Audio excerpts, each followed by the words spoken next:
Do you sit there and think, I don't mind paying a little bit more, actually, because I get a great service from my council. I seem to get more things done than ever before. I bet you don't think that. Anyway, today there's been a lot of conversation about how much people in councils are paid, because thousands of people apparently around the country are receiving quite handsome six-figure salaries. One council member was paid, are you ready, everyone? He's sitting down, £600,000 in a single year. Not a bad job, that.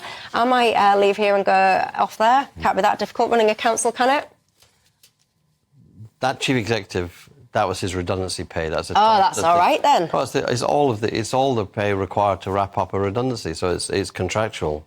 I think you should pay people who run councils a decent sum of money. What do you call a decent sum of money? A six-figure sum. It's still not comparable with what you get paid in the private sector for running an organisation which has a turnover of billions, which a council, most county councils have turnover of billions. They've got huge tracts of land. They have huge responsibilities, ranging from children's service, child protection, through to education. It's a very responsible job, and you do need to, you need to have the best. And so you pay peanuts, you get monkeys.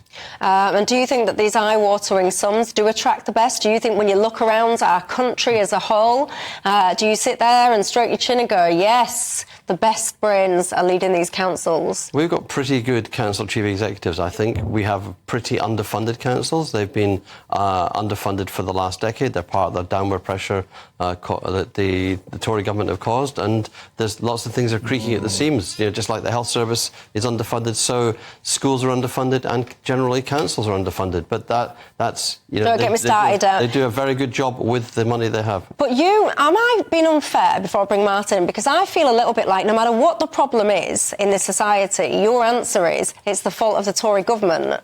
Well, they've been in power for 13 years. They can't kind of run away from it. You bring in the health service, by the way. Don't even get me started on that one, because, as I will always say, the health service in Wales is run by Labour, funded, of course, by Labour, and it is in a worse... in the UK. Yes, but they've got tax-raising powers devolved to them. If they want to spend, they choose what they spend on their health service. They spend more in Wales than they do in England, and it's in a worse state. They could increase taxes to fund it more if they felt it needed it. They don't. In Scotland, but not in Wales. I thought they did in Wales.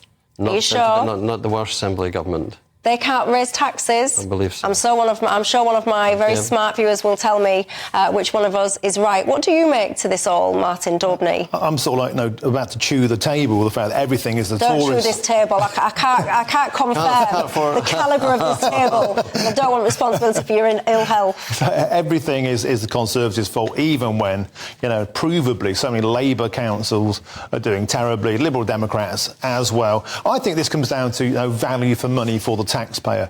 And it strikes me as unconscionable that we have 608 councillors across the UK that are paid more than the Prime Minister.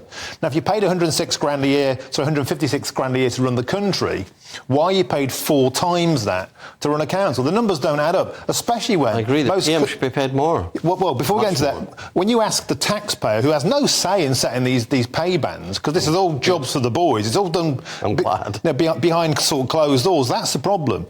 And this idea that we have to pay private sector wages to get the best hand, it's the Gary Lineker argument. Meanwhile, we have to suck it up, or we face jail for not being able to afford our council tax. All people really care about is weedy bins, potholes, not getting fined every time they park outside the chemist. And instead, we're getting taxed at every interface with bureaucracy to pay these sorts of salaries. That salary doesn't pay for itself. It's paid for by the taxpayer. The taxpayer is being fined left, right and centre to stump up this sort of money. I think it's completely out of order. And do you honestly think, John, that a single council in this country would be run worse if the top salary was only 156,000 instead of 500,000? I think we'd notice no difference, but we could spend all that money on public services, and that's what people care about. Potholes, not financial black holes. People care about child protection. Look at the reaction last week to that couple who killed their child after the court returned their child, and the child was killed over Christmas.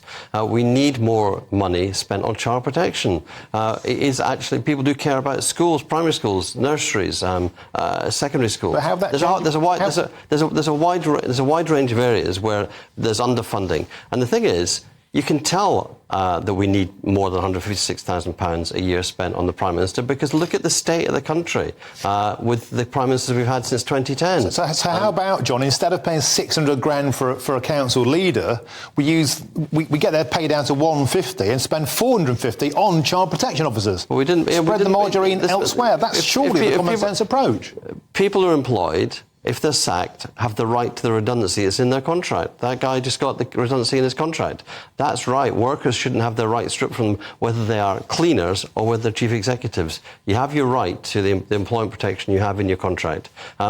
In the way that we run these complicated services, which do run from child protection through to land management, you do need to attract people. Nobody's ever going to pay for councils the type of pay that's paid to the top chief executives in the private sector, but you do have to be competitive. There was a time when the Prime Minister, in the 20s, the Prime Minister of the UK was paid more than the editor of the Times. Now the editor of the Times is paid an incredibly large amount of money, and the PM is on this 156,000. Now, our current PM is the richest Prime Minister in history. He's not the cleverest Prime Minister in history, and he's certainly... Not through salary. That's private equity. That's quite a separate thing. And his wife is richer than King Charles. That's immaterial to this. Back to the council. Hang on, what's the Prime Minister's wife got nothing to do with the price of cheese? Yeah, let's keep this on council allocation of funds. You've had quite a while to talk.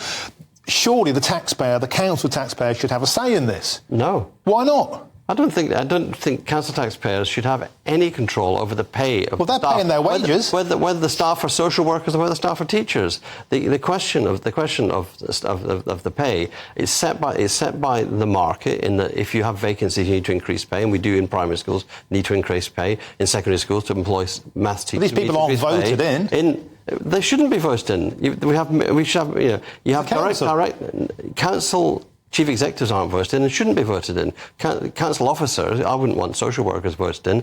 I want to have, councils... But they set their own salaries, don't they? I mean, they set their own pay bands. No, the council officers... Those pay bands are negotiated nationally with the local government employers. And they all agree on a great big fat pay band because they're all jobs for the boys, because there's a majority of councillors of one party. We have collective we have unions and negotiation. And unions negotiation end up in salaries. That's actually those the way the public socialist sector works. unions that give 600 grand salaries. Nobody's being paid 600 grand. You know that, and you're just distorting that.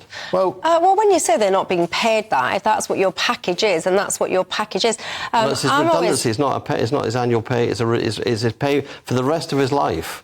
I'm always fascinated. He's now redundant. I'm always fascinated on how failure, what happens when council leaders, or anyone, quite frankly, in the public sector, if your council fails, for example, is put into bankruptcy measures multiple times, in the case of Croydon, by the way, and then you see people wandering off into the sunset with very handsome packages. Is that right?